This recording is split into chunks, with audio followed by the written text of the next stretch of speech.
Jhone, and this is the Gym Zone.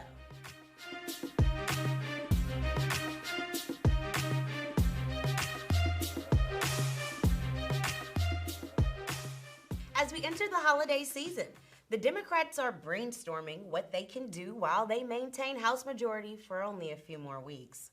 The Republicans are licking their wounds from a disappointing midterm results. Oh no! We suck again! And us at the Gym Zone are celebrating Black excellence arriving in politics, starting with Wes Moore. A Democratic political newbie has become the first Black governor in Maryland's history. He's also the only Black governor in the country. Moore is definitely hitting the ground running. He's already expressed his plans to expand the Beltway because of the city's horrible congestion. I hope someone in LA is taking notes. And he wants to keep the Washington Commanders in Maryland. I must say, keeping an NFL team from leaving and fixing traffic are two things that will definitely give him legendary status in any city. Let's hope he can accomplish it. Good luck to you, my brother.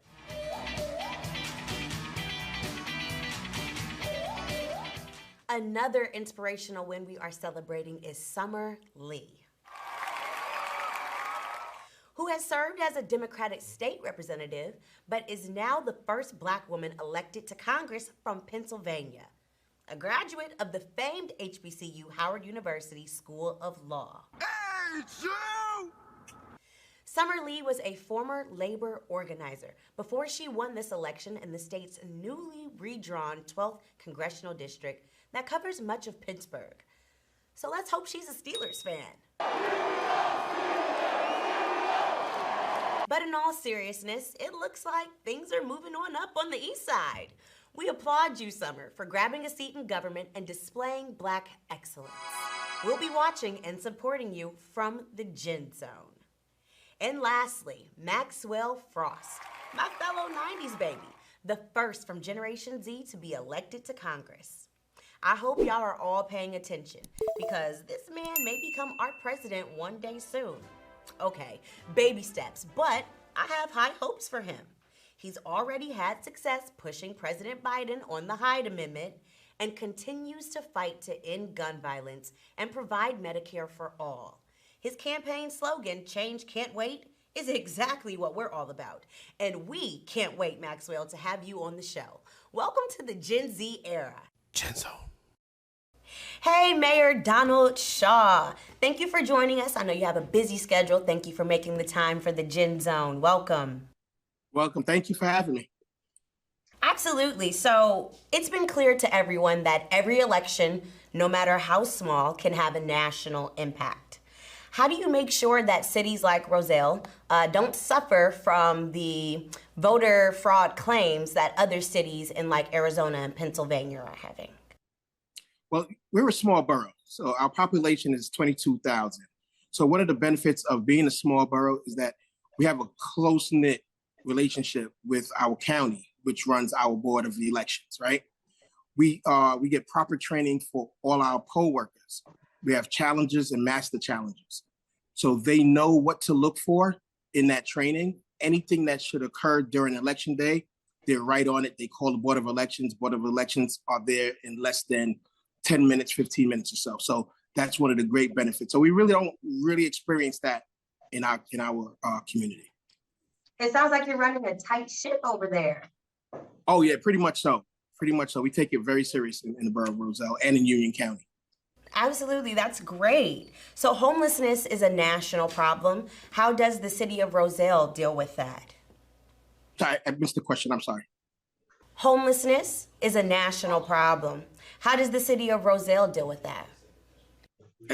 Again, another benefit of being a small town, we really don't have a homeless population. What we do have, we have some transients. Right now, we're dealing with two individuals that are homeless, right? And again, we have a homeless coalition ran by the County of Union, but we count and rely on the county to deal with it. So that's, we really don't have too much of it. That's good. I also was doing some research on the city and I was looking up like the crime rate or how they would grade you guys when it comes to crime. And I was thoroughly impressed. Like, I know that, you know, mainstream media, they make it seem like America and especially the East Coast is so crime infested and there's a lot going on.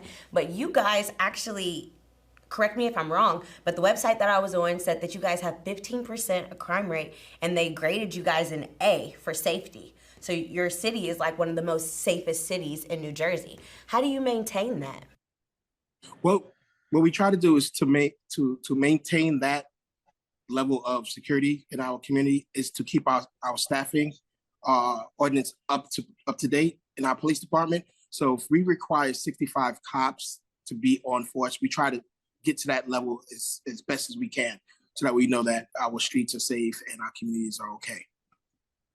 It takes a lot of doing that because you get cops that retire out. So you got to be, you know, quick on the ball to bring new cops in and take them through training and all that. But that's one of the things that I pride on in our community, and our chief does a great job in keeping our levels sort of up to date, up to good standards. And he has always been amenable to all our requests. So we have a great relationship with our governor, thank God.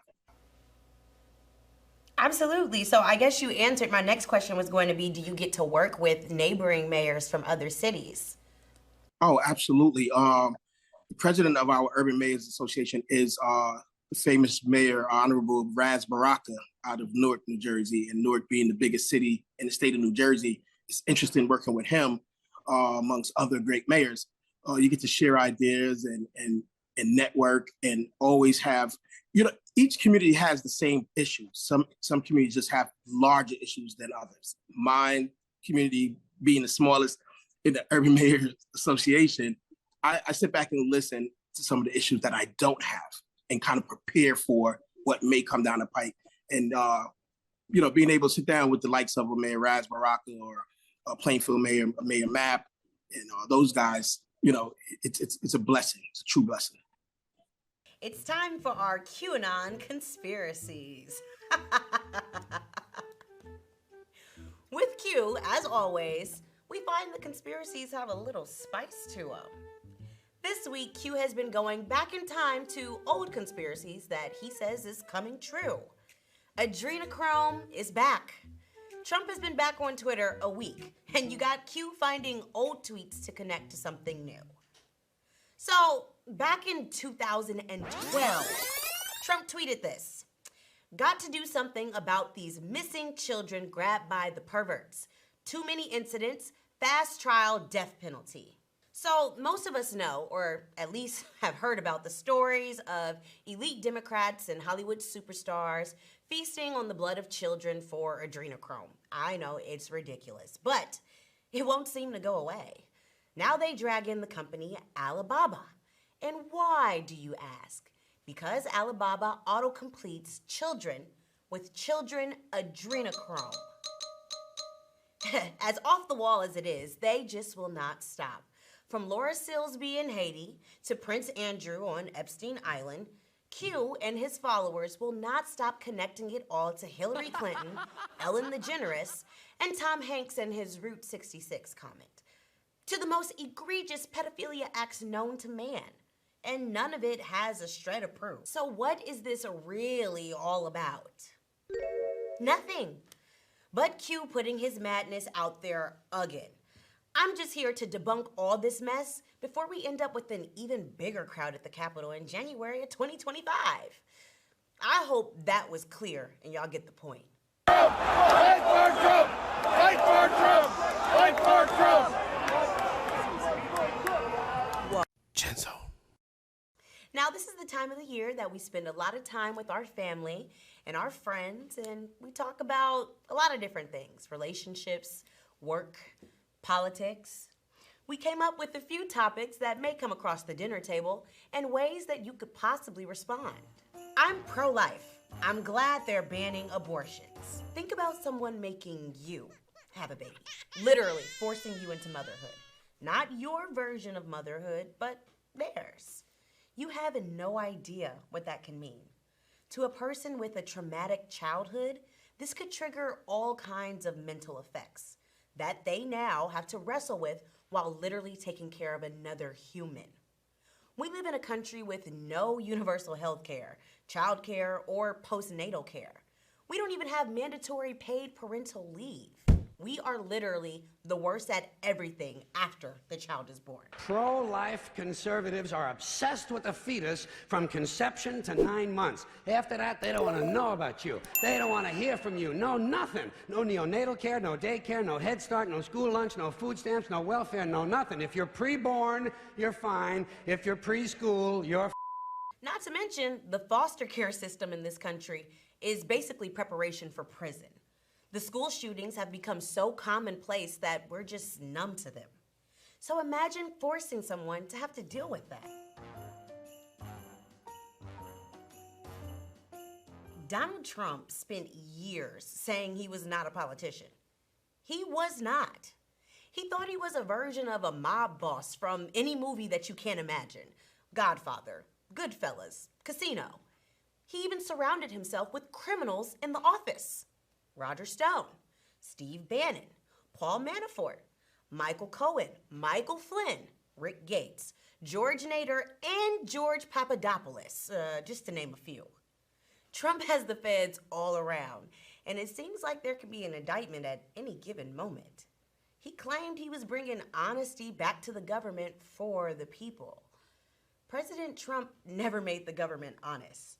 In fact, he's lied and deceived more than any president that I can remember living under or reading about. The crowd was massive. That was all the way back down to the Washington Monument. It looked like a million and a half people. We built the greatest economy in the history of the world.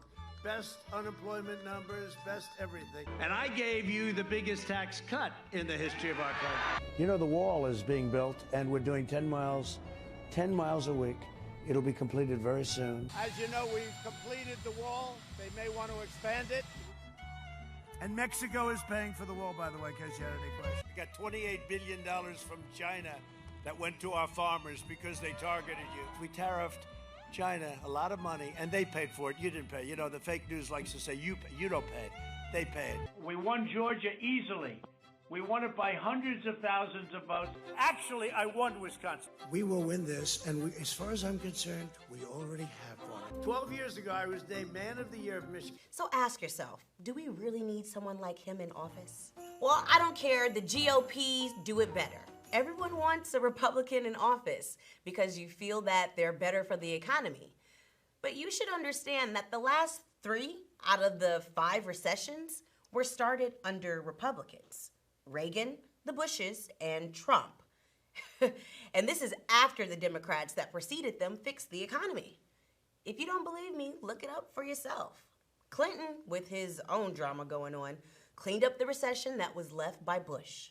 Obama, with McConnell fighting literally everything, cleaned up the recession that was left by Bush number 2. There's an old saying in Tennessee, I know it's in Texas, probably in Tennessee, that says, fool me once, shame on you. It fooled me, we can't get fooled again. And now Biden, with the help of our Gen Z votes that allowed the Democrats to keep control of the Senate, is cleaning up what was left by Trump. I'm just saying, there's some food for thought. Gun violence is not politics. Gun violence in the United States is rooted in politics. Politicians make over $15 million a year from lobbyists to make sure that they do not vote for stricter gun control laws. And at the same damn time, these politicians simultaneously get their constituents with low-level IQs up in arms as they spew anti-LGBTQ rhetoric in this country, leading to hate crimes like what just occurred in Colorado Springs. During his presidency, Bill Clinton signed an assault weapons ban, and for 10 years, mass shootings dropped dramatically. When the ban expired in 2004, mass shootings went back up, proving that gun control works to some people. But then there are others that say the poop is already out the horse and it's not going back, meaning the criminals have guns, so don't make it harder for me to protect myself. Oh, they shot point is that this has to be more about safety than politics. And if you couldn't tell, we're not safe. Climate change, it's a waste of money. Even though it is often lost in partisan political back and forth, climate change is real. And if we don't do something about it now, our grandchildren will be witness to the literal planet blow up. According to scientists, climate change also has direct impact on our agriculture and farming industries. Temperature causes droughts. Temperature changes causes floods, which affect farming practices, which ultimately lead to food shortages and reduced food quality. Next thing you know, we'll all be in New York eating rat burgers. This is a rat burger.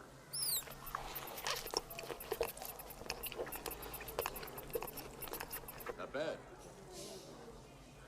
Matter of fact, it's the best burger I've had in years. The Democratic Party is a socialist party. Democrats as a whole do not embrace universal health care, universal child care, and tuition-free college.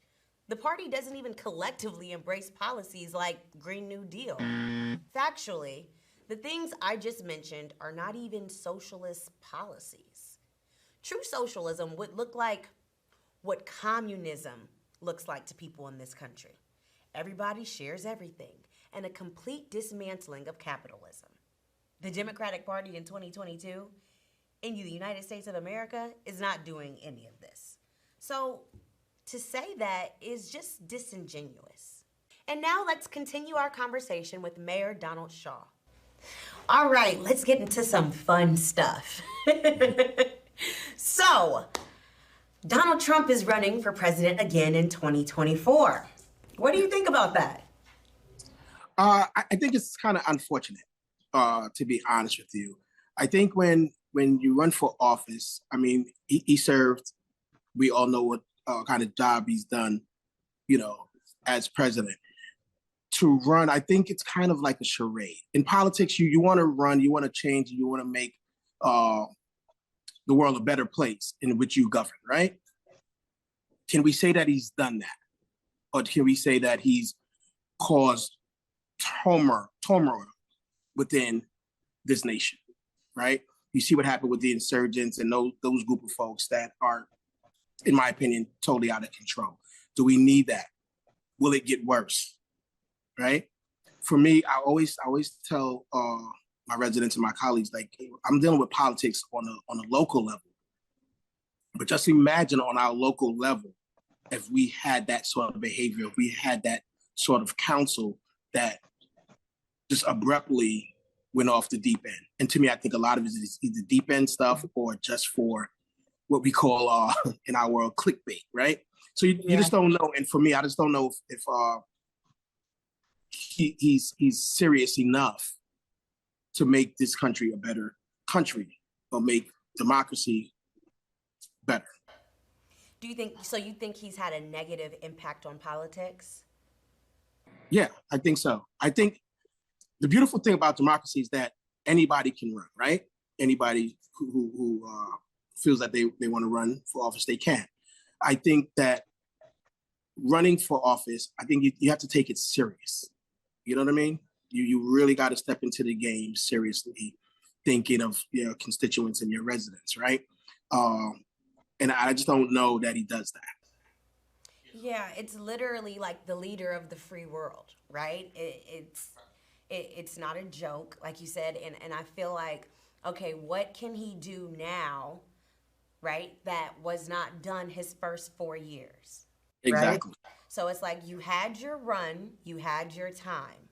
In trying to get that next 4 years, you called the election a fraud, riled up many people and got them to believe you on that false claim, which then incited a riot at a federal building and put people in harm's way. And it just has not stopped since then. It's just been a downward spiral effect where he still can't acknowledge the 2020 election results. So it's almost like, well, why would we put you in that position again? But I heard that the Republican Party is not even really supporting him in his campaign run. Yeah, I mean, I believe that they're not. You know, I think that in this quest, right? I'm kind of dealing with that on the Democratic side, right? So I have, from what I'm hearing, the individual that's running against me was a former mayor, and I'm not sure if that's the case, right? If he's running or not, but the rumor is that this individual is running.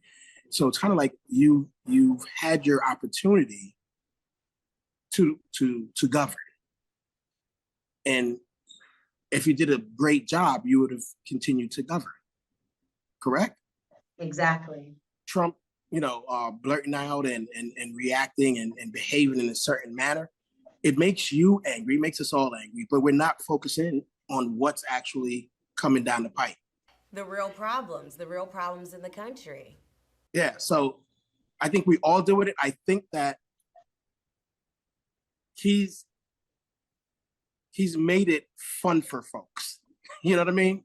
Definitely. I say that all the time. I say that I think that's why my generation got involved in politics was after 2016. 2016 was my first time that I was able to vote. So it was like after that election, and then we saw Trump as president, and we saw the headlines on the news, and we saw his tweets, and we saw all of that. I feel like that's what got the youth involved to show up at the 2020 election on election day.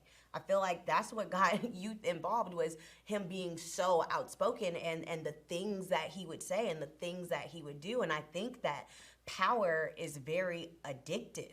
And I think that him being in a position of power became something that he just wanted more of. He became greedy for it. He became hungry for it. And I'm glad that everybody can see it now, like on a public platform. Everybody can visibly see how greedy he is. Yeah, absolutely. Power is a very scary thing, especially in the game of politics. It could make you into a straight monster, and that's dangerous, very dangerous. Mayor Shaw, my generation often gets frustrated with the hypocrisy that we see a lot in politics, and it often stops us from voting. Can you explain directly to Gen Z and to the youth why it's important for us to still vote? Given the opportunity to vote affects change. No matter what change it is, it affects change. The whole process of voting is important. Our ancestors been through hell and high water to be able to vote to affect the change in their systems in that era. It's the same process here. I tell folks all the time, if you don't vote, you don't matter. And I don't want to be crass, I don't want to be crazy. I don't want to sound crazy, but I'm going to tell you the truth. If you come to me with a complaint or with an issue that you think is not working out for you, right? I often say, do you vote? Have you voted? Are you involved? And you tell me no, automatically in my mind, I'm like, why are you talking to me? What are we talking about? Because at this point, you really don't matter. I definitely agree. I was once doing the Gen Zone with a guest, and she said that she's politically active because although we may not see the change until 100 years from now, she wants to be a part of it. And I was like, absolutely. It does not matter how long it takes, but to not do something does more harm than to exercise the right that we didn't always have. So thank you so much for sharing that with Gen Z. Absolutely. Gen Zone. This week's Top 10 is in light of the holiday season. The ones in charge are living at large. And we came up with 10 ways our politicians can relax while on break. 10. Donald Trump takes care of some dirty laundry at Mar-a-Lago.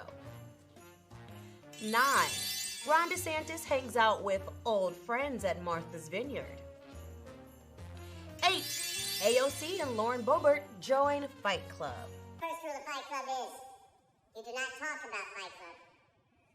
Second rule of Fight Club is, you do not talk about Fight Club. 7. Mitch McConnell tries not to get mistaken for a turkey. 6. Herschel Walker polices the greatest country in the United States. Do you know we're the greatest country in the United States? 5. Kamala Harris visits the massage parlor in North Korea. 4. Ted Cruz heads back to Cancun in case the power goes out and there's no heat in Texas. 3. Matt Gaetz hands out toys at the orphanage for teenage girls. 2. The Clintons visit their favorite private island resort. And the #1 thing politicians are doing this holiday, finding time to spend with their illegitimate kids. I could have pointed a few of you out, but since I'm being nice, I'll just say all of you. 'Tis the season. Jhone. And that's a wrap. Thanks to our special guest, Mayor Donald Shaw, and thanks to you for tuning in. I'm Jhone, and you've been in the Jhone Zone.